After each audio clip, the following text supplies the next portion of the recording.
Hi, everybody. Happy Monday. Welcome to Big Blue Kickoff Live, presented by Cadillac, the official luxury vehicle of the Giants. Merry Christmas. Happy Hanukkah, everybody. We are officially at holiday week here. Yeah. Just to go over our schedule very quickly, we're going to have shows today, Thursday, and Friday this week.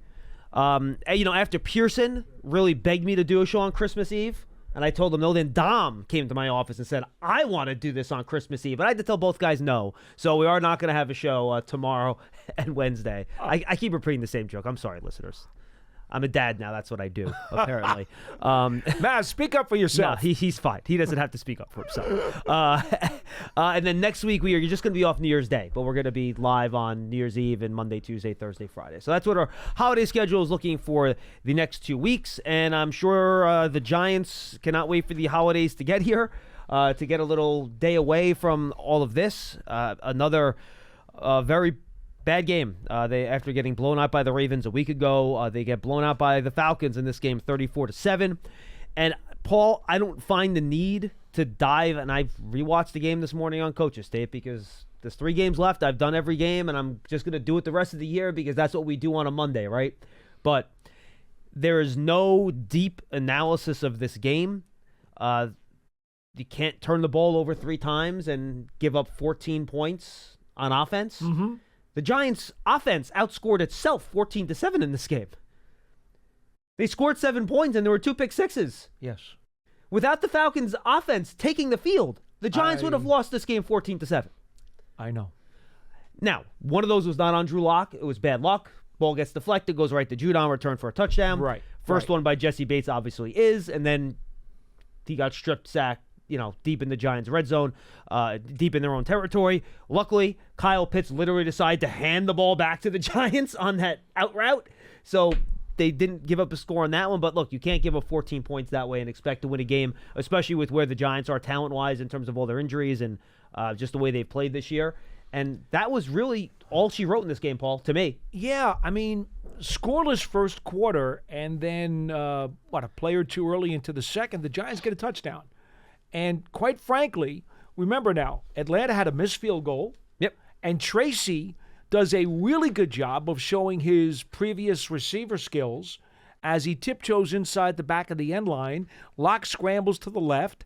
Basically, Tracy runs a wide receiver scramble drill, moves with him, and is able to reach up and make a great catch and gets the toes down for a touchdown. So Giants are up 7-0 early in the second quarter. And look, John, I don't think anybody. No, I think you're feeling pretty good about it. Nobody saw what was coming around the curve. And then they were even moving the ball on their next drive. Okay, they got around midfield, Yeah. and then the interception happens, and then it was literally that we made that we made that our turning point of the game because after that it was 31 straight points, 34 straight points, an avalanche. Exactly. So, I mean, you can't have that and expect to win football games. No. If you want to bring up anything else, you can, Paul. I don't have much else for you, to be honest with you. I don't know what else to say.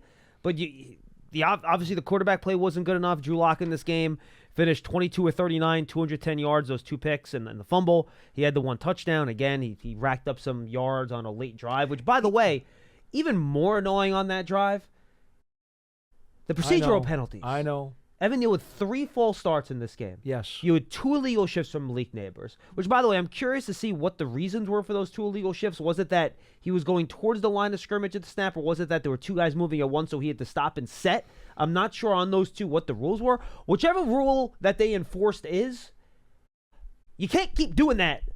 And that's been a consistent problem for him this year. Mm-hmm.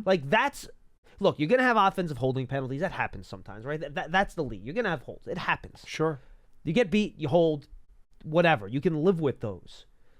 You can't live with procedural penalties. You can't. That's just focus and attention to detail by your individual players.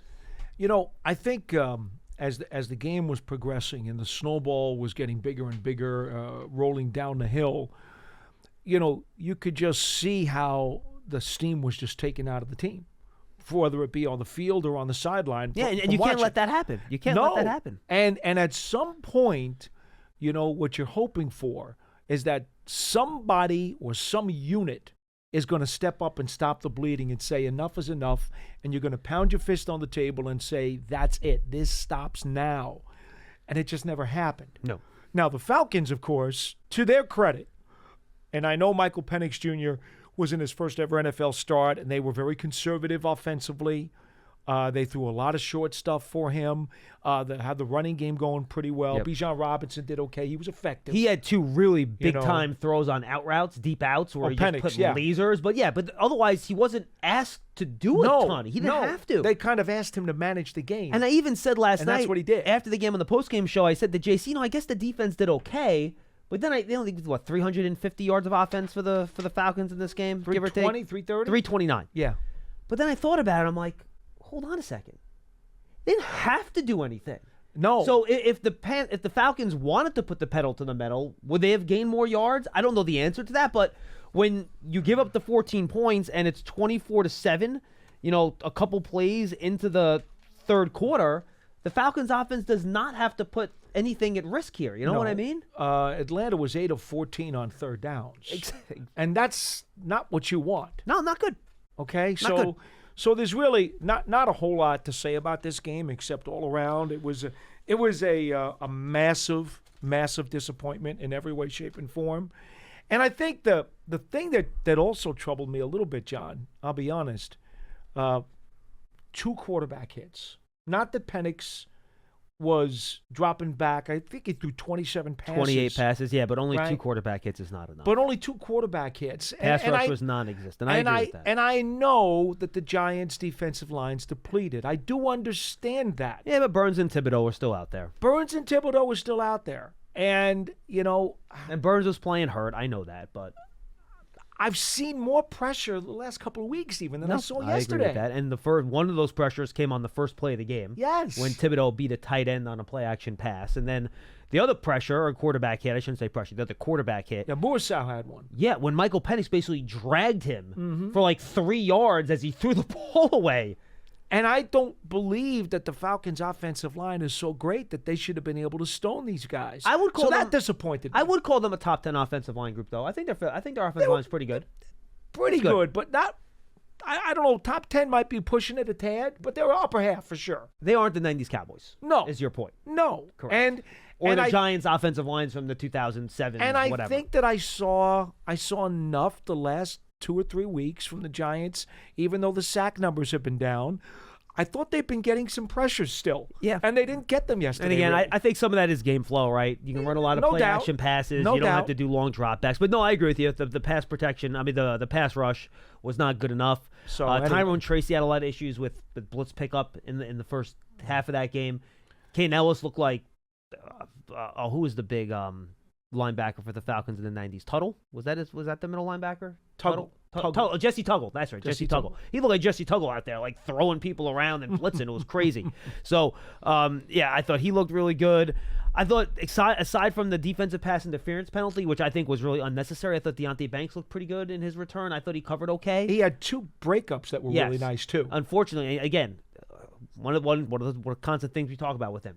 Handsy unnecessarily. He's in good position, but he gets just too physical, and he just pulled on the back of he was in perfect position, and he just pulled on the back of the jersey for absolutely no reason. You know what's really... That was Mooney, right down the seam, right? Yes, it was Mooney. Yeah. It was Mooney. In fact, how about this for a crazy number?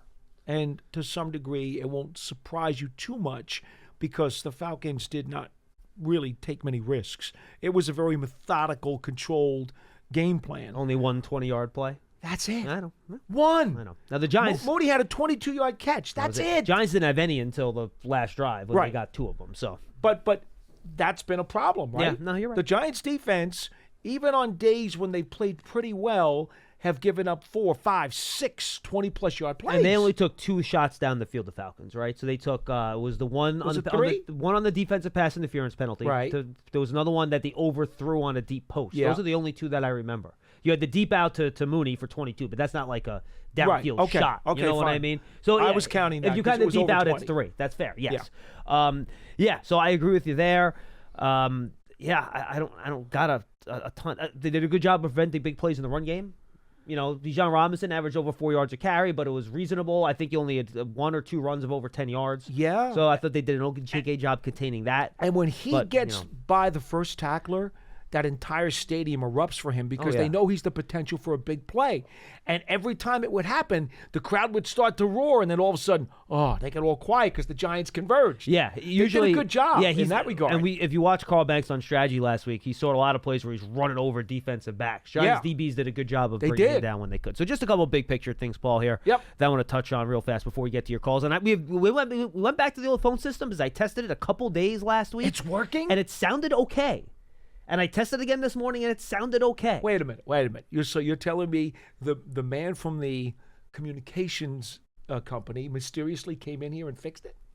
Verizon's our sponsor. You could say Verizon. It's okay. I just want to make sure. Verizon's the official wireless 5G of the Well, Giants. But the fact that it took quite a while to get this thing on track. Honestly, I didn't necessarily want to name them. I don't even know if anyone ever actually came to fix it. So it might have worked itself out. I don't know. But we're going to find out. You're serious? I have to ask that question. I honestly don't know. Okay. Someone might have came and fixed it and nobody told me. But okay. Me and Pearson tested it a couple times last week, and it sounded good. It sounded good again this morning. So we said, look, let's do a dry run. You were originally going to be on Madeline today, and I was hoping when we did the dry run, if something went wrong, I would be available to just go and fix in the middle of the show and go back to the one line, and we'd be okay. Madeline's sick, so I'm hosting. So if that happens, Paul, you're going to have to filibuster for about 2 minutes while I go put the old phone system back in. Couple big picture things, and that's why if you're on hold and you're like, wow, so that's why we have 3 people on hold right now. So we can try to rapid fire through the calls today a little bit. So you want to summarize why this season is what it is, Paul. I'm going to do it in 3 numbers, all right? Go ahead. Giants are averaging, it's technically 4. So the big picture number, and then there's 3 subsets of that. Okay. So we have Giants right now are averaging 14.3 points per game. The next worst team is at 16.3 with the Cleveland Browns. All right. Okay. Go to red zone next. So they're 2 points worse. That's the next number. I knew it was. Now let's look at some of these situational stats, okay? Now these are stats from year to year that can be very volatile, right? Mm-hmm. These are not what you would call numbers that are consistent from year to year. No. Some people, the analytics guy, and look, when I talk to Warren Sharp, I talk to Aaron Schatz, who does all the Football Outsider stuff. Mm-hmm.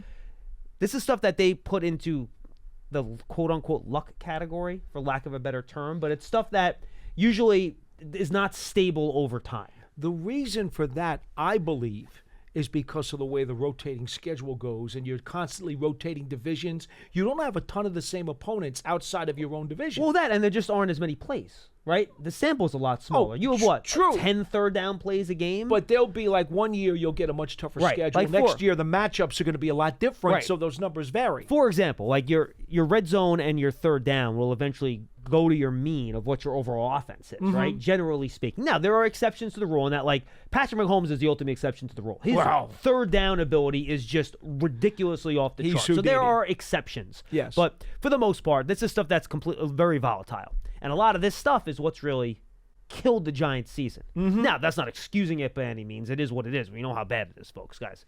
Franchise record, 10 straight losses. We know how bad it is. I think what you're going to tell us are symptoms, not causes. Yeah. That's a little different. I'll go with that. Okay. So, worst red zone offense in the National Football League. And again, this is not particularly close. The Giants at 42.5% red zone touchdown rate. 5% less than the next best team at New England at 47%. And then you got teams at 48, 48, 48, 50, 51, 52. So let me put it this way.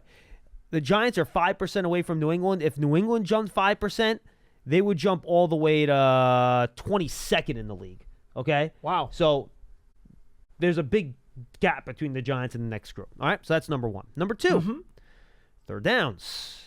The Giants right now rank 29th in third down efficiency, 34.6%.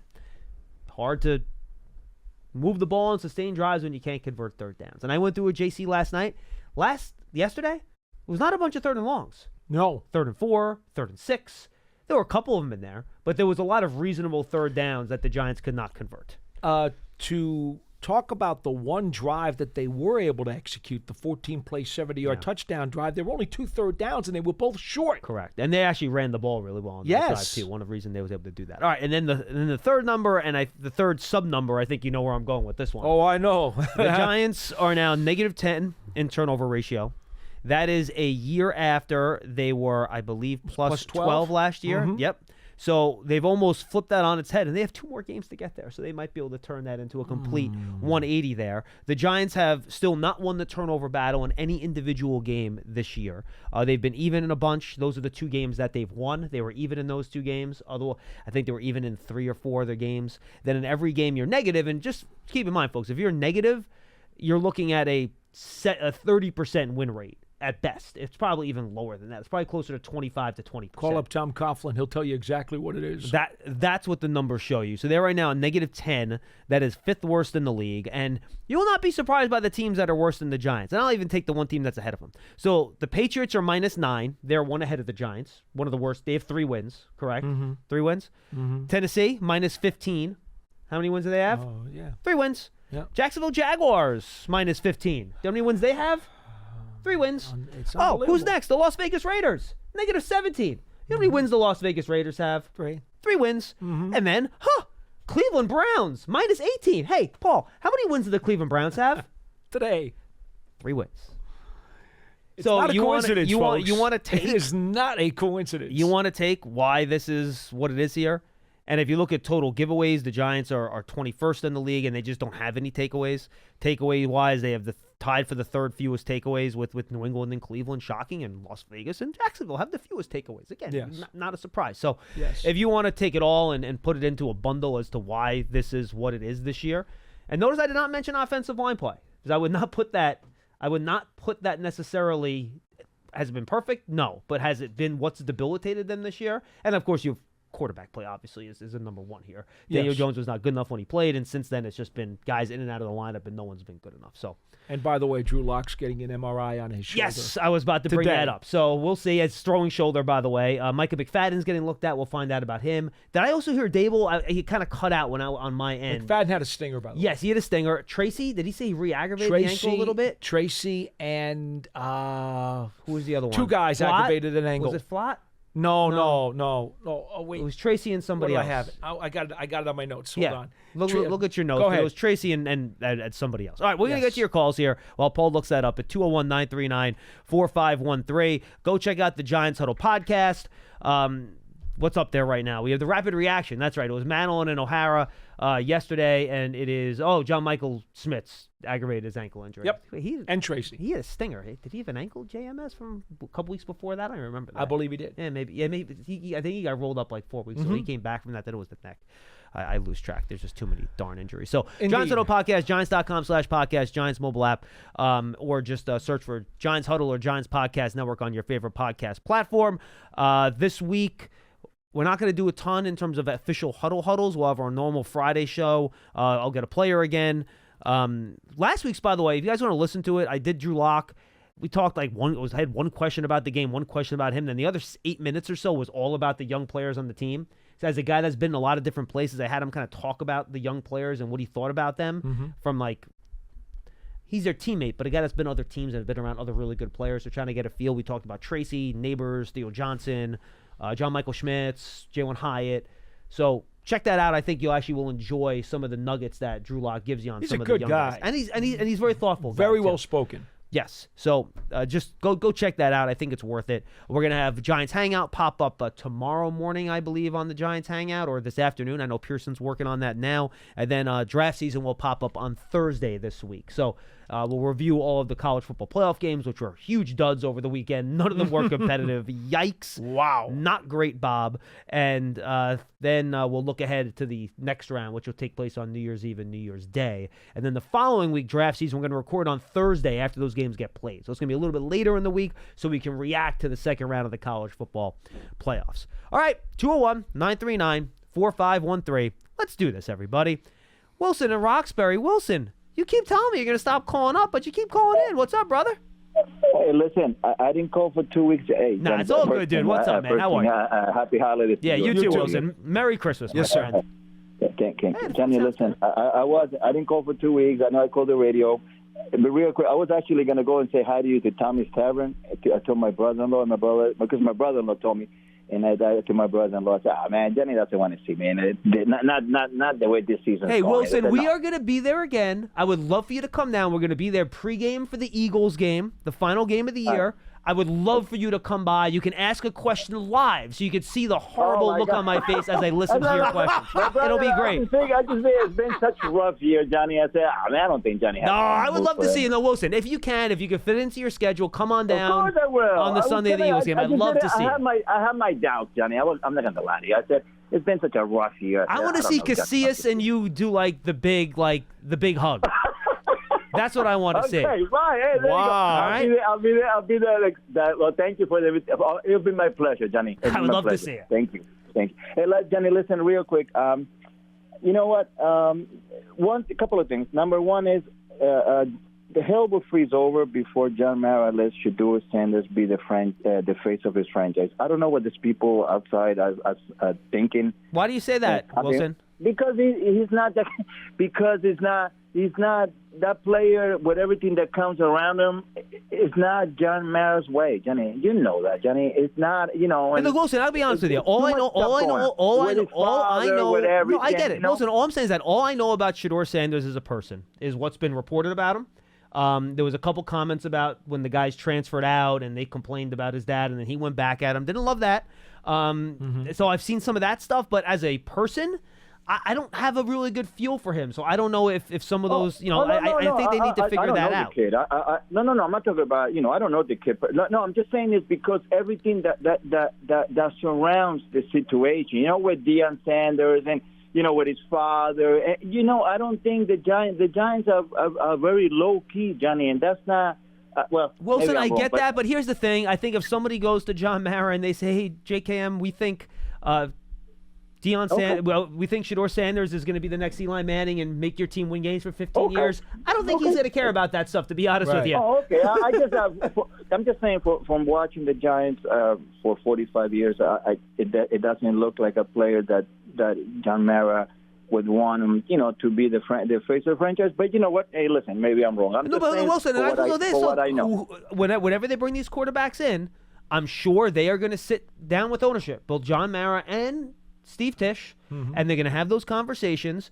And look, when you're picking your face of the franchise, and assuming the Giants do that in the draft this year at the quarterback, that will be a deal where these guys sit down, not just with the GM, not just with the coach, but with ownership as well, in order to make that decision. I will add something, Wilson, to this, and I'm sure you don't know this. Since the new administration's come in with Joe Shane, the Giants' vetting process is even more detailed and more extensive than it had been in previous years. So if they don't pick Sanders when they have the opportunity to, that means whatever it is that they found, whether in the file or the tape, and please don't disregard that. Maybe they don't like what they see on tape, and they don't pick him because they don't think he's the franchise quarterback. Also possible.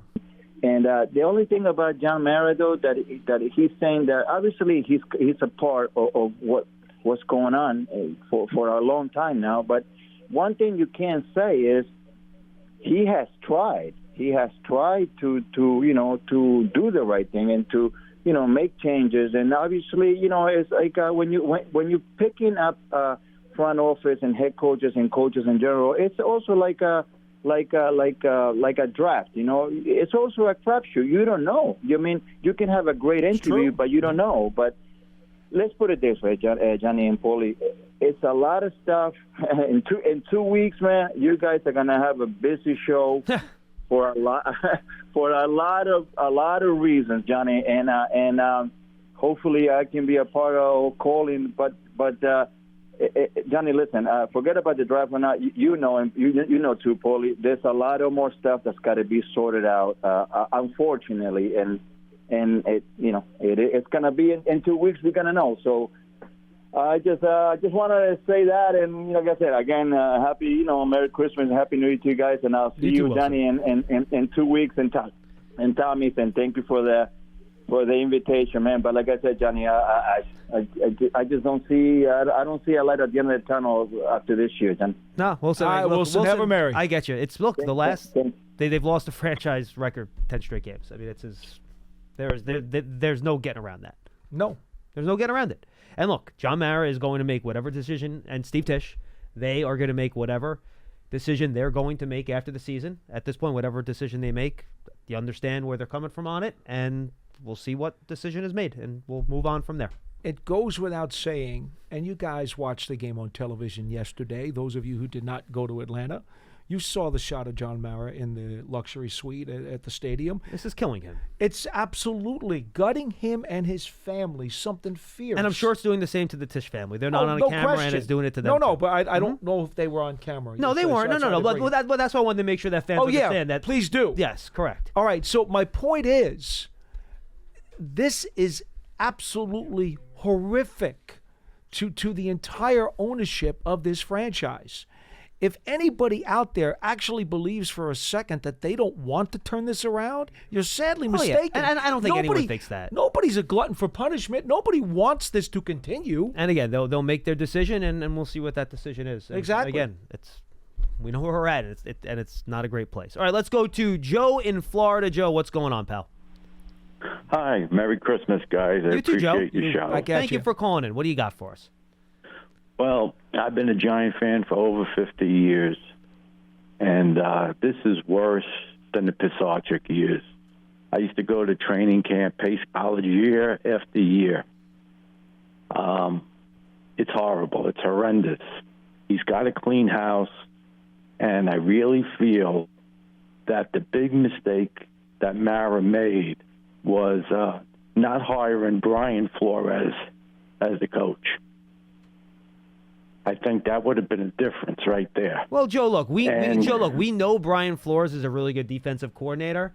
We don't know if he's a really good head coach. I mean, we all saw what happened when it didn't trying to bring in a young quarterback up. All the reports of what happened between him and Tua. I like Brian Flores. I thought he had a real shot at that job when we had that discussion during that week. Mm-hmm. We all thought he was one of the finalists. I think he's a very good coach, but we don't know if he would be a really good head coach either. You know what I mean? Yeah, anytime. Well, he wasn't that bad with Miami, and Miami didn't give him a chance. But the whole deal here is the Giants have not built this offensive line over the years. They lack in that offensive line. Okay. Even if Mahomes was the quarterback right now, he would be an average quarterback with the Giants. I got to be honest with you. I don't think their offensive line. Poor. I don't think this year. You want to talk about last year? Yes, offensive line this year is not the main problem. Yeah, Joe. There's got to be at least 4 or 5 other reasons. It's well ahead of the offensive line. But it's pretty bad. It really is. And I just feel Mara has to clean house. GM has to go. Coach staff has to go, and I know he tries. Mara tries. He's trying to make a winner again. I give him a lot of credit that way, but they have made a lot of mistakes, and this is worse than the Herman Edwards play, the fumble that went for a touchdown. This is worse than the Pisarcik years. And you know what? When you have to pay to watch them, if I have to get the Sunday ticket, it's even worse. It really is. And guys, I just want to wish you guys a Merry Christmas to you and your family. You too. Now listen on. Thank you. Thank you very much. And the guys, look, we understand if that's where you guys are, and that's the type of changes you want to have made. Given what's happened where we are, we understand where you're coming from on that. And again, ownership will make whatever decision they make after the year. Yeah, I mean, there are so many pieces to this thing that have broken down. I have to be with you on this one, John. The offensive line, which was historically bad last year, historically, not just bad, historically bad. No, look, it's one of the worst offensive lines I've ever seen. Okay, this year, much closer to functional, and quite honestly, in most weeks they have been functional. Correct. I agree with you. And again, that's not to say they still can't get better. Oh, no, by all means. You can still add guys in the draft to make the line better. The dam has bigger holes to fill. Correct. And it starts at the quarterback position, obviously. That's what you got to figure out at this point. It's the most important thing. And look, Joe, we're not telling you that the Giants are rolling behind Jordan Mailata and Lane Johnson that group right now. That's not what we're saying to you. But you did lose Andrew Thomas. That hurt you. But even this week, the offensive line was functional. Mm-hmm. It was functional.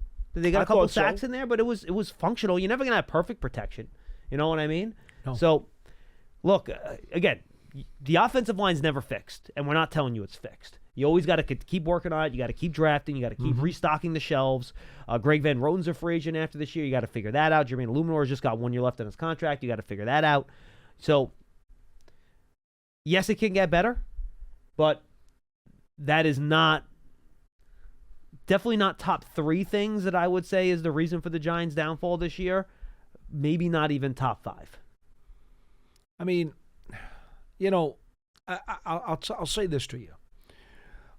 I was talking to somebody on the field in Atlanta yesterday. They were from Atlanta, obviously, and they were asking me, like, man, what happened to you guys? We thought you would be better. And you said, how much time do I have? Right? And I said, well, look, to be honest, it started, and I won't even go to the Minnesota opener, which did not work out well at all, but it turned out the Vikings are even a better team than anybody thought, right? Yep. I said, really? Where this waterfall started is when Graham Gano got hurt on the kickoff return. That was the first of a series of horrible events that continued to plunge this team into the valley. I mean, that was, what is one of the most unexpected things you could expect, right? Expect. What is the craziest things that could derail your team?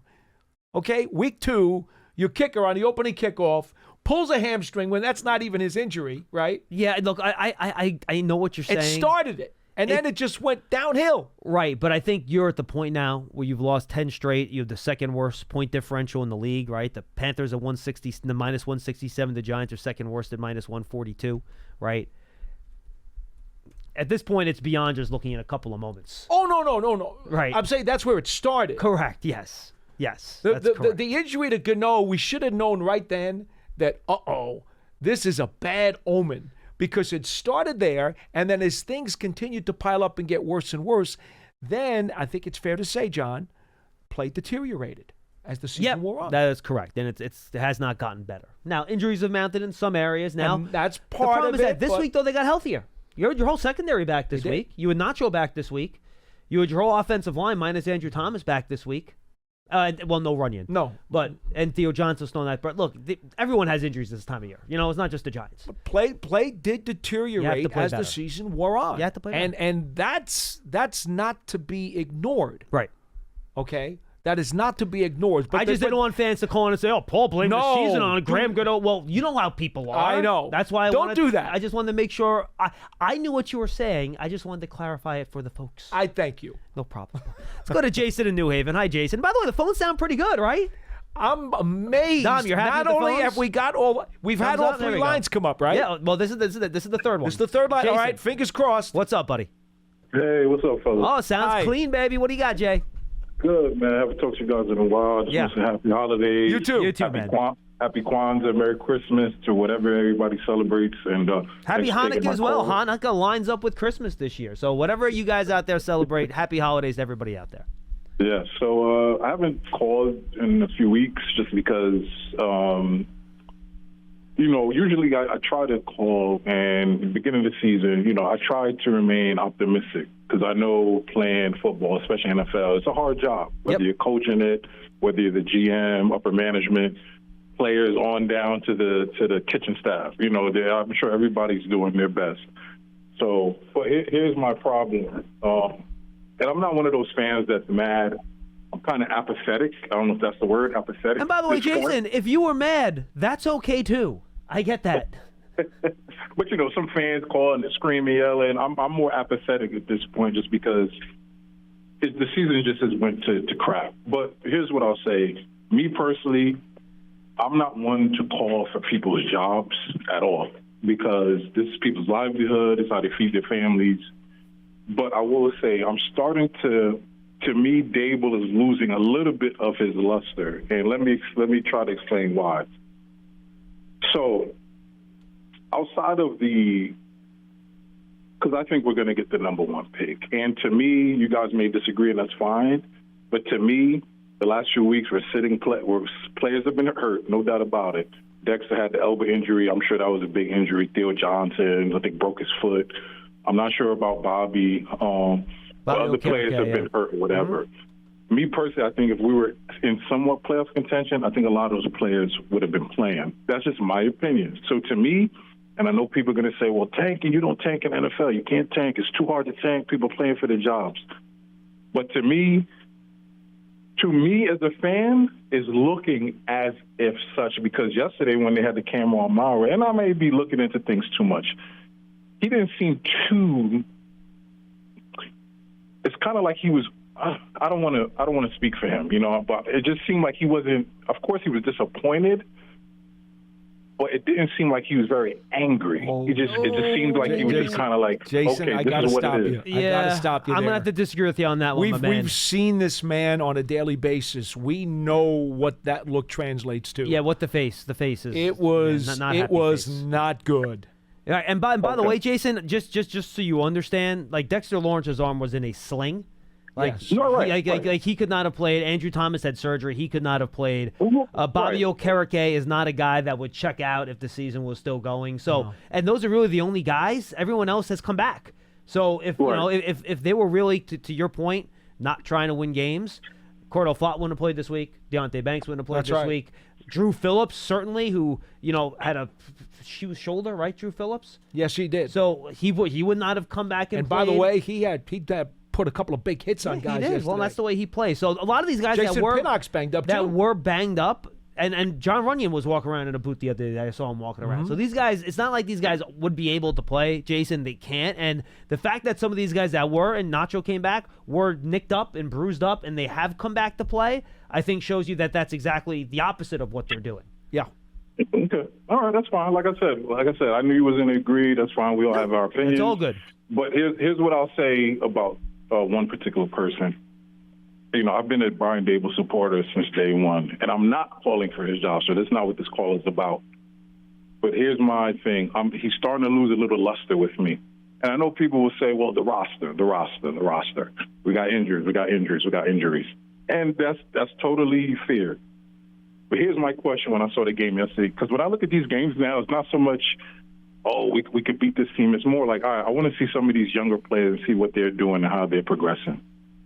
One thing stuck out to me yesterday, and if I'm wrong, fellas, you could tell me off air because I know you got other callers. Yes, sir. Here's what I saw yesterday, right? There was a sequence, I forgot what it was, but I think it was the first pick six yesterday. Yep. As I saw at first, they failed to call the timeout, and then they took a delay of game penalty, regardless of whether that was Locke's or Dable's fault.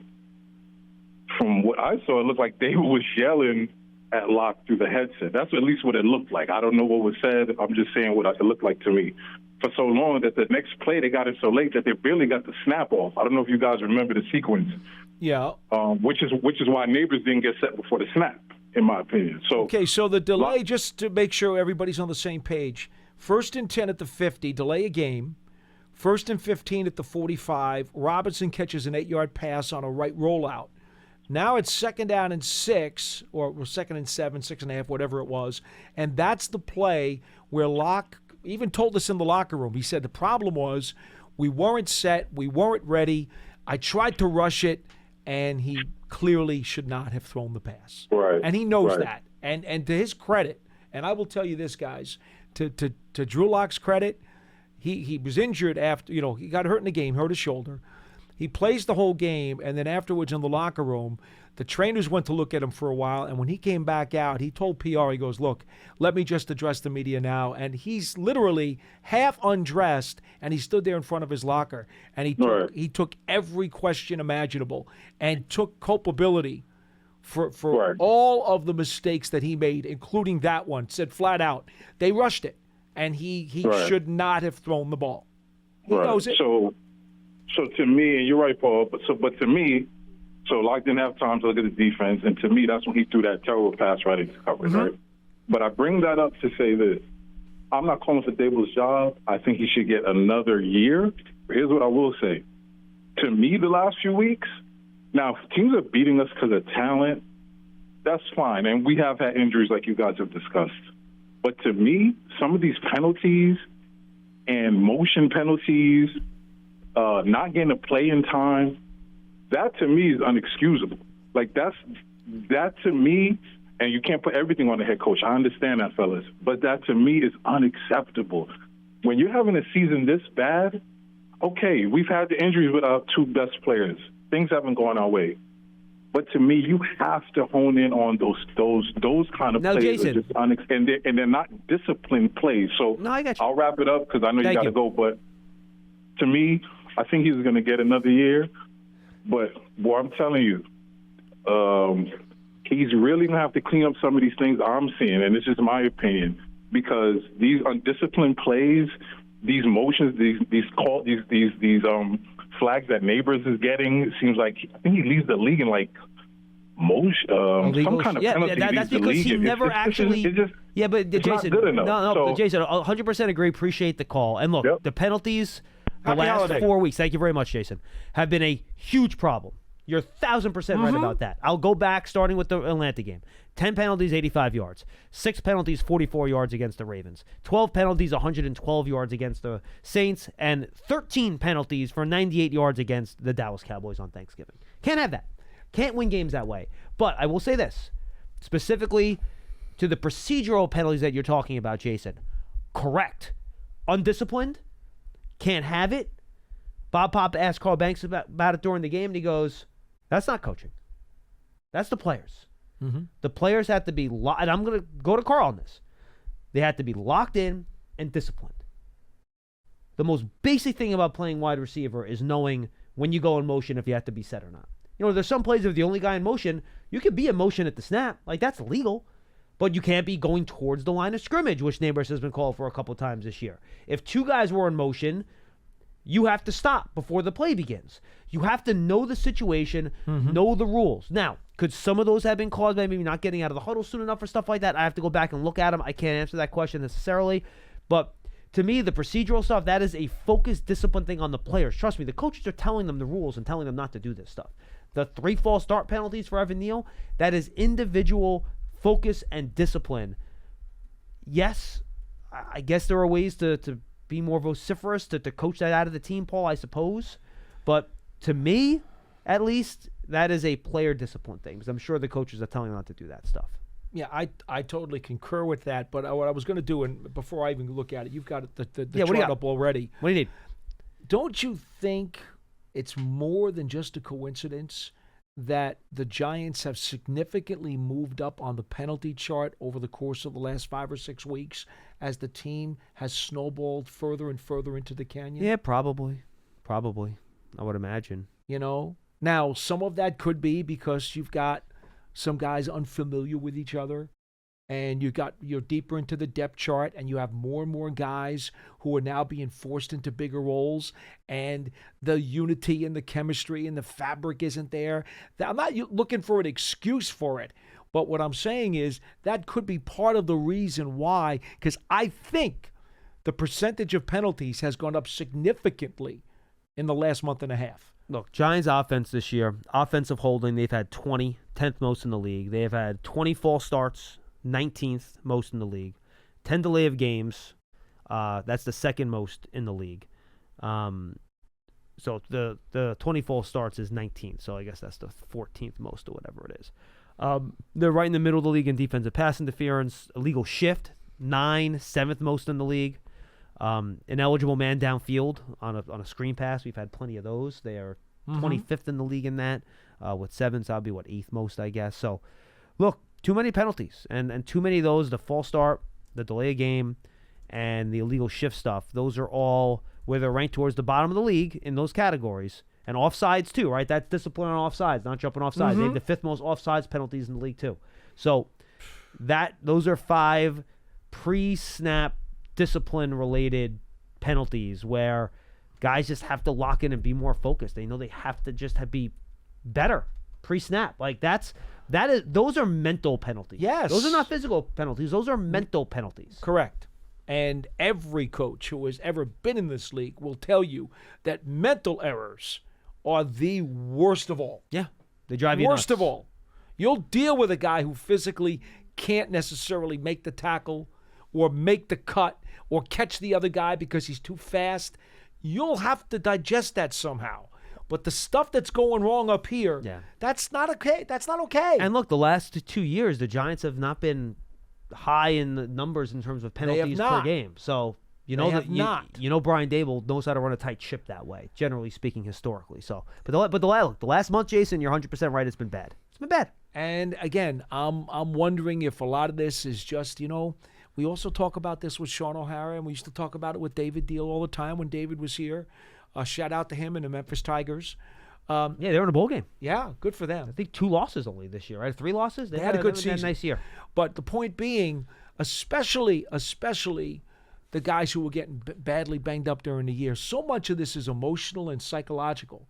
And I am sure that, you know what, as this season has slid downhill, it's been harder and harder for guys to focus and concentrate. Now, here's the problem. You're a pro.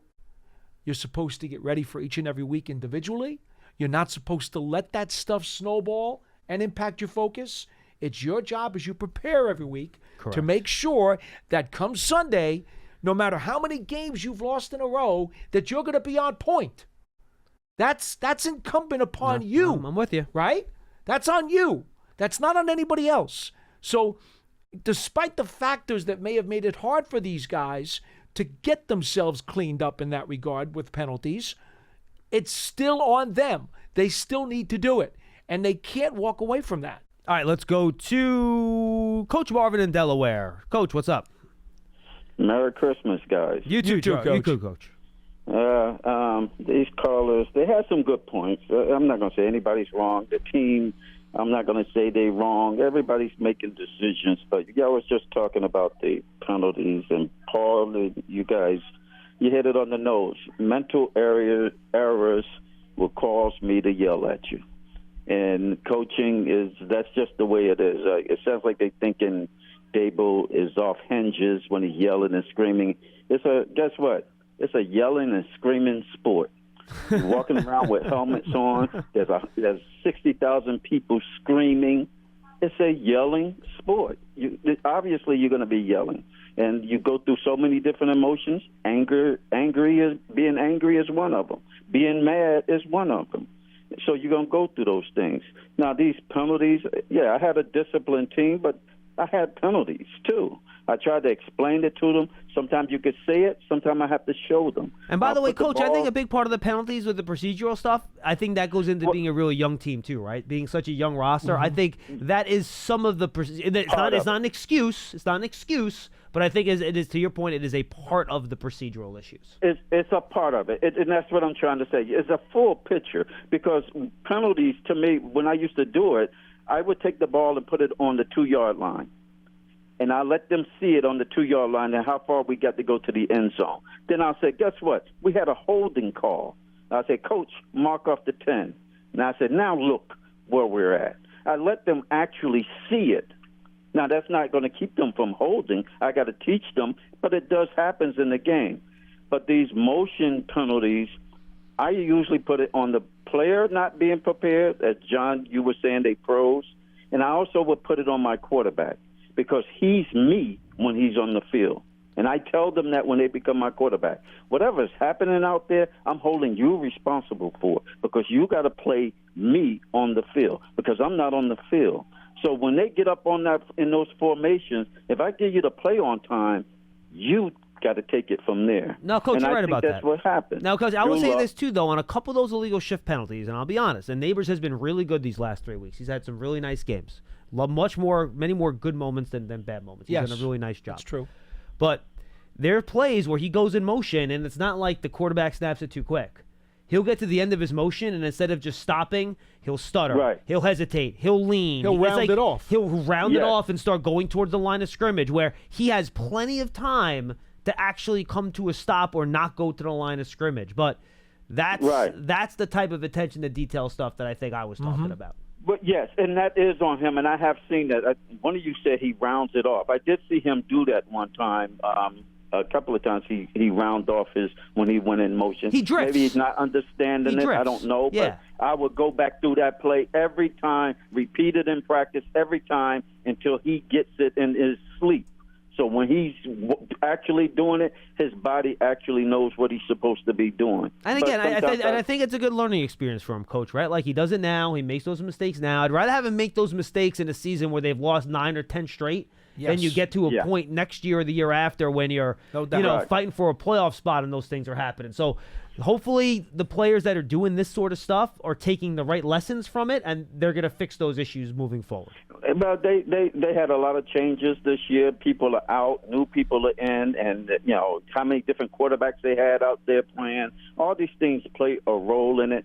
Dable's going through a lot. I feel for the guy. Everybody on the outside wanting his job. He's trying to do what he can to win. They are trying to win, but you got to look at the talent. Come on, the talent that they had on the field yesterday to play Atlanta is dwindling down. They with fourth string, third string guys on the field, the guys off the street, and they trying their best. They are trying to win. They just out talented right now. I think Dable them, and again, I don't blame it on anybody, but I look at the situation when they took the job, and the owner, Mr. Mara, one of the best, he's the best owner in the league to me for what they stand for. But he said some things. He talked about Daniel being broken, in which he's not lying. That's why I said nobody's wrong here. But that put pressure on these guys to say, okay, he's telling you fix him, and then they thought they fixed him on the first year, and Mr. Mara is dedicated to his players, and he wanted Daniel to get fixed. So to fix him, I have to keep him. I have to give him the contract. Maybe, don't say I'm saying this, that's a fact, but maybe they felt that they had to do that because ownership wanted us to do that. This is his team. This is what he wants. I took the job to do that. So it's a lot of things that's going on into the league that we don't know about. Everybody's taking a snapshot of one piece and they running with it. So have a Merry Christmas. Thank you, guys. Coach. You too, as well. Coach. Always good to hear from you, my man. You know, John, we've been through enough of these difficult seasons over the last decade or so to Sadly. know. Well, but my point is to know it's never just one thing. No, it's not. And so... And if you think it's one thing and you fix that one thing that's going to be fixed, you're going to be disappointed. Right. So for those who still want to crush the offensive line, well, sorry, that's not the biggest problem. For those who just want to crush the quarterback and say, well, if you change the quarterback, get Daniel Jones out of here, it'll get better. Well, guess what? That didn't happen either. There are multiple issues that are going on right now with this team. Now, I will say this, though. Finding an elite quarterback does tend to hide things. Oh, without a doubt. I mean, the Kansas City Chiefs overall have some warts. I mean, the And Kansas City's Mahomes helps them out tremendously. The Chiefs' situation at offensive tackle right now is just as bad, if not worse, than what the Giants' situation is an offensive tackle Thuney doesn't right now. belong out there. No, he's a really good interior guy, but he ain't a tackle. So, yes, when you have a magician, you can definitely gloss over and patch up a whole bunch of things and kind of make do. I mean, look what Joe Burrow's doing with the Bengals this year. Yeah, Same deal. no question. So, yes, an elite quarterback, and by the way, there was only a handful of those out of the 32 teams. Literally a handful. If Yes. that. Right now, I think the only guys that can really elevate you above what's around you are Mahomes, Josh Allen, Burrow, and Yep. Lamar Jackson. Those are the four guys for me. And Justin Herbert, I think, is the next guy up. I'm not sure if he's there yet, but he's damn close, and he's the next guy up for me. I don't think I put anyone else in those categories. I think that's fair. Am I missing anyone? No, I think that's fair. I would like to have seen Herbert do it more. Well, that's why I'm a huge Herbert Well, that's fan. why I don't have him in the top four yet. He's the next guy up. Yeah. Like, he's the guy that's on the verge of sliding into that group, but he's not there yet. Yeah, you know what, John? I think that's very fair. I think I would probably draw the line right there too. Out of 32 teams. That's it. Okay, so That is a quarter. That is literally an eighth of the quarterbacks. Right. 1/8. Which, by the way, okay, nobody would look at that percentage with any kind of logic and say, oh, well, okay, just go get one of those and everything's going to be fine. You know why? Because you can't get one of those. It's very hard. Now, That's the problem. that's why you just got to keep throwing darts at the position until you do. And that's what the Giants are right now, Paul. Let's be honest. At this point, you throw as many darts as you can, and you hope eventually one hits one of those guys. Because you're not going to know if you can hit one. Look, Burrow was the first overall pick. Mahomes wasn't. Lamar Jackson wasn't. Right. Herbert wasn't. Josh Allen wasn't. So keep going until you find one. You know, you just hope you're not the Browns or the Jets who went for years and years and years of going through these guys like a carousel how at about the amusement park. The Commanders have been doing it for Yes. 35 seasons. Yes. Since Mark Rippon won Heck. them a Super Bowl. I go back to Sonny Jurgensen. Well, but Mark Rippon won him a Super Bowl, so I have to put Mark Yes. Rippon in the group. He was good. Yes. Once he was gone, 35 years. I mean, you remember the Browns jersey with all the quarterback names on it? I know. How about the Raiders? Raiders too. Rich Gannon, right? Last one, Rich Gannon. Am I missing somebody? No. So that's why anybody who says, okay, it's just the quarterback, and oh, by the way, definitely pick the quarterback number one because that's going to solve the problem. That's not the way it works. It's not going to be that way. And if you take that much of your draft stock and you draft that quarterback number one and you miss, you've now hurt yourself because you hurt the ability to fill the other holes. The good news, though, is this year you don't have to move up to get that pick. That is true. So you're only losing one pick. You're not the Panthers. And by the way, the Bryce Young pick looking better now. He's played a lot better the second half of the year. Better. You're not where you're dealing 2 drafts worth of picks to get that one player. Mm-hmm. So that's why if you throw the dart and you miss this year, it's just one pick. You can survive that. It's just one pick. You don't want to. No, you don't want to. And especially if you have the opportunity to trade out of that pick and get 1 million picks in exchange for it. That's another conversation we're going to have ad nauseum over 4 months until the draft in April. Because that's what we're going to do, folks. The Raiders did win yesterday, by the way. So the Giants right now are the only team with 2 losses. And I believe there are 2 wins. What did I say? 2 losses? Yeah, that's okay. I I spoke yesterday too on one of my hits on TV. So there are 1, 2, 3, 5 teams with 3 losses. So if the Giants right now would lose the tiebreaker with every single one of those teams with 3 wins. So that's where they sit right now. If they don't win another game, they will have the first pick in the NFL draft. If they lose another game, they probably will not pick first or second. And that's just the way it's going to be. So just as you track this stuff, what better way to send us into the holidays than to say Merry Christmas to Charlie in Portland, Maine. Hi, Charlie. Hey, Merry Christmas. You Merry too, Christmas, buddy. everybody. All right. How are you, man? Hey, good. Hey, neighbors would be great in the Canadian Football League, right? Or the Arena League. Indeed. He would. Hey, Paul, I mean, look, we picked Jones, right? And that set us back like 10 years just picking him, and it didn't work out.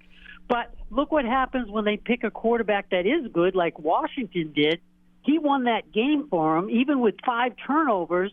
But because he is so good, and I put him up there, and Not you yet. miss Goff, and you miss Stanford, and you miss who else did you miss? No. No, Charlie, they're good, but they're in the next tier down for me. Yeah. I Yeah. When you're don't think talking so. I think elite, you're you right up got to there. be cream of the cream. You know? You really think Come Jared on. Goff is as good as Josh Allen? No. Josh Burrow and No. The way he's playing, yes, he is. No. He is as good as Josh Allen because I don't he think he runs. is. He is I mean, not. all right, He's I'm not, not going to Charlie. argue All with right, that. yeah, anyway. What I'm trying to say is Daniels won that game because he's an elite quarterback. Paul, we need an elite. Of course we quarterback. do. No So one's arguing do that. 27 other teams. Charlie, we're not arguing that. Of course, no Charlie, one's arguing that. 27 other teams want an elite quarterback too. They don't grow on trees. And even if you want to count the guys you're looking for, Charlie, then 23 other teams are Fine. looking for one. Whatever. Then why can't we be one of the teams that actually has one? We had one in Eli. I'll tell you what, Charlie. Why can't we do Charlie, that? And they're Charlie, trying. Here's what I want you to do, No, Charlie. Charlie. No, time out. I don't understand your point, Charlie. We're not saying don't pick a quarterback. I'm not saying. Well, Paul thinks that we're going to miss on it, but we already did because we picked What? Jones the 6th Paul pick in didn't the say draft. that. I Paul never didn't- said that. Paul said if you miss on it, If it you sets miss, you back. it is That's painful. And by the way, and Charlie, my whole point, and I'm going to be pushing Paul on this too. He's not going to like it this year. Yeah, we have to pick one. I'm taking the approach the Cardinals took. If you pick one, and after a year you don't think it's going to work, Pick and the another next one. guy's better, just pick another one. Change it. Yeah. Pick another one. You got to do what you That's got to do to gotta turn it do. around at this point. See, Paul's with me. Okay. Paul's with You me. got to do what you got to All do right. to turn it around at this point. Now, quite frankly, I'd still trade the pick if it were me today. I'd still I knew trade you the pick. would, Paul. I knew you would. But That's why you I can't agree. do that. But I agree with John that if you do decide to pick one and it doesn't work out, you got to go for another one. I agree with that. Exactly. But as of today, if the Giants were picking number 1, I would try to get a ransom Of course, for it. it depends what the offer would be for the pick. It'd have to be a ransom. Right, it would have to be a ransom. That's Right. correct. Right. I'm not giving it away for nothing, Charlie.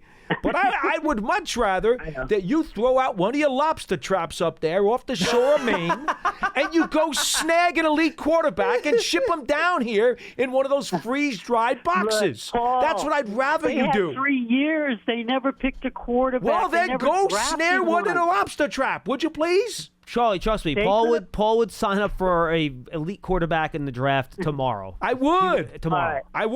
Last year they had a chance to get somebody and they didn't do it. And please don't say these guys weren't good enough. You don't I know guess what they these based guys it are on yet, what Charlie. I heard, they Charlie. didn't want to pick Penix or JJ because they thought Locke was better than them. Figure that Oh, one no, out. no, no, no. Whatever. I don't think they thought Drew Lock was better than those guys, Charlie. I don't think that's true. I think they believe that the player they could get at another elite position was a Right. much, much better player than those guys. Correct. Yeah, how's that worked out with Neighbors? A wide receiver. A wide With receiver. 2 and Charlie, 13. there are half a dozen wide receivers that make over $30 million a year in the league. It's the second most valuable know. position by money on the field. I know, but I don't. They should have taken a quarterback. But let me say this. Charlie, real quick, real fast, we don't know what those other Yep. 3 guys are yet. Penix has played 1 game. Bo Nix has been fine, and J.J. Yep. McCarthy hasn't taken a snap. We'll find out. But by the way, Myra- Charlie, Yeah. just for Mr. the Myra- record, he will back me up. I'm a huge Bo Nix guy and always was. Yeah, but you don't want to pick him at But 6. remember you I were. did Yeah, you not were. think he was the number 6 pick in the draft. I did not. Correct. I liked Well, he him was next to number Drake 12. May. I So liked him what? as my best quarterback, but I did not think he was worth And the Charlie, number 6 I'm being pick. consistent. Before that draft took place, I told you where I had those guys ranked. I had McCarthy somewhere in the teens, and I had Penix and Nick somewhere in the high 20s or something like that. Yeah. Well, let me just say this. Yes. John, the owner of this organization, needs to look in the mirror. He really needs. I know he's angry and all that stuff, but he's part of the reason we are where we are, because he's the one that decided to pick Shane, who's been horrible in my opinion, and he's the one that ended up picking Dable. So he has to look in the mirror and going, and he picked McAdoo, and he picked Judge, and he picked all these other people, the GMs, Gettleman. He has to look in the mirror himself and say, I'm part of the problem here. We're 2-13, and it's on me because I'm the one who said Jones needs to be fixed, and I'm the one who hired all these incompetent people, and we're here where we are in our 100th anniversary, and he has to look in the mirror. Charlie, and trust he has me. to say, He is beating He has himself to. up over this. I'm sure Much he more is. than you I'm are, sure Charlie. he is, Charlie. There And is no doubt about no, that. And if he was on with you right now, he would say, yeah, ultimately everything that happens is on me. And the other half of ownership, the Tisch family Yeah, as of well. course. Right, 100%. I mean, it is a 50-50 partnership, Charlie. So Yeah, but does they've got to Steve Tisch come to involved terms. very much? It doesn't sound like he does. No. They are involved, Steve Tisch might not be here every day in the building, but he is very much his input is very much heard into especially what's on going significant decisions. Yes, correct. The ownership group, they are tied together. Yes. All right. All I'm saying is he needs to look in the mirror, and I think Shane and Dable need to go. There's no doubt about it.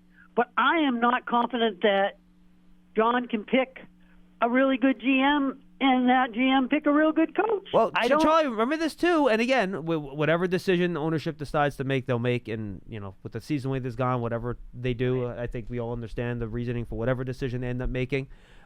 You might not have your first pick of guys either. You know what I mean? Like, you might say, I want this guy and this guy. What if they don't pick you? Like, that's the thing. Like, there might be like, no, I want to go coach Caleb Williams instead of a guy that's not in the NFL yet. Like, so you might not even get your first choice if you decide to go that route. So that's all the stuff that you kind of have to, talk about and worry about going And forward. just stay away from Belichick and Parcells' approval. Let's move in a different arena. Maybe go with the Shanahans and the Pete Carrolls and the Charlie, just a and that different philosophy. and Charlie, thank you for the call, man. Merry Christmas. I appreciate it, man. Hope you're well. Hope you have a great holiday. Always good to talk to you, my man. Look, I have no idea if the Giants or any team out there this year is going to be looking for a new coach and No idea. administration. Correct. I don't know how many will. I don't handicap that stuff like a lot of people around the country do. That's not our job. That's not why we're here. That's not why we do. Correct. Okay. So I don't know how many will be looking, and I don't know how many qualified folks are going to be on that carousel looking to land a horse. Right. I don't know. No idea. And all jokes aside, Charles, you picked the best coach. You know what I mean? You know, the tree in the end doesn't really matter. That's the most important thing. And we're not going to speculate on any names or anything like that because Brian Dable's head coach. We love Brian Dable. We're friends with Brian Dable. We love him. He's a good football guy. He knows his football. And we're not going to have that conversation until after the season if a decision is made, which, again, whatever decision ownership makes, they'll make, and we'll attack it from there. That's it. We deal with the cards that were dealt, whatever they are. Absolutely. Paul, good stuff, my man. Merry Christmas, brother. You too. Don, Merry Christmas. Merry Christmas to Pearson, wherever he is. What is he, eating lunch? Long lunch for He's Pearson probably today? shopping for a tree. Pearson, he might be in the car back up to Boston at this point. I'm not sure where he's going. Thanks, everybody, for being with us today. We really appreciate you guys being with us all year long. Again, the schedule will be back on Thursday and Friday this week, and then next week we're just off New Year's Day on Wednesday. Otherwise, we're here on Monday, Tuesday, Thursday, Friday. So stick with us. We're with you for Big Blue Kickoff Live throughout the rest of the 2025 season. For Paul Dottino and Dom, I'm Schmeelk. We'll see you then, everybody.